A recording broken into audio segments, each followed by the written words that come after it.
We are interviewing all the candidates running for the U.S. House District 3 seat, and today we will hear from Republican Neil Kumar, who filed as a Republican. We do want to let you know the Republican Party of Arkansas has deemed Mr. Kumar a non-recommended candidate due to his past controversial statements. Well, Neil Kumar joins us now, and he is a Republican running against Steve Womack for U.S. House Seat District 3, the Republican Party. Thank you so much, Neil, for joining us today on 4029 News on the Record. Let's get to know you a little bit better. Please tell us about yourself. Yeah, so I've been in Bentonville almost my entire life, and that's hard to find around Arkansas these days with all the new transplants, but I went to college at the University of Chicago, and I'm a law student in Fayetteville at the U of A, and this would be my final year, but I took the year off so I could campaign. Now, why do you feel that voters should replace the current congressman with you? Because we have no representation whatsoever. This is a very rural conservative district, and this is a pro-Trump district, a very patriotic district, and we have a representative who has consistently betrayed us. What kind of representation do you think this area needs, and how would you be a better fit?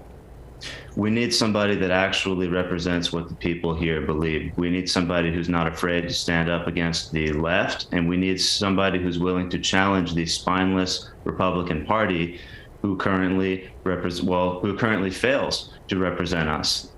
Just the other week, my opponent sent the Biden administration a letter asking them to eliminate President Trump's tariffs on China. This is, directly harming the American working class. Steve is funded by corporate donors. We're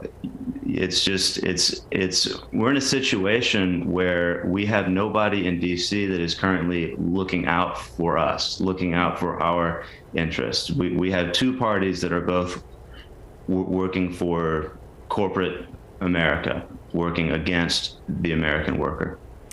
Now, sir, I believe that the state Republican Party said that you do not support, they do not support you for the congressional seat, or they do not recommend you as a Republican candidate. So how do you respond to that?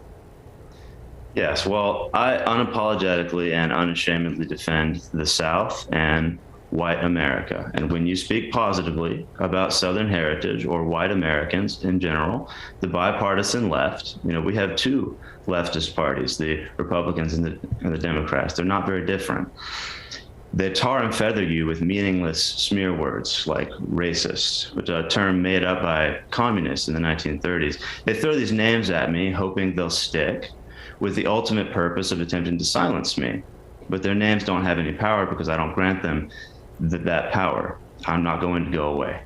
Now, you are running as a Republican candidate. Are you doing that to reshape the Republican Party, or what is your idea behind that? Yeah, my positions are where the average Trump supporter is. And I think Trump supporter is a more accurate term to describe the Republican base than the word Republican. The entire party establishment, not just in Arkansas, but nationally, these are rhinos, Republicans in name only. These people worked against President Trump and the America First agenda for his entire administration.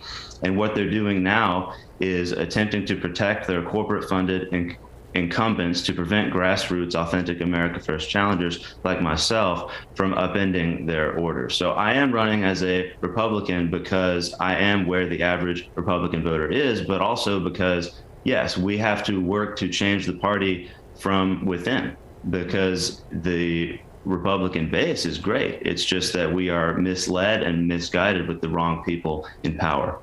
Okay.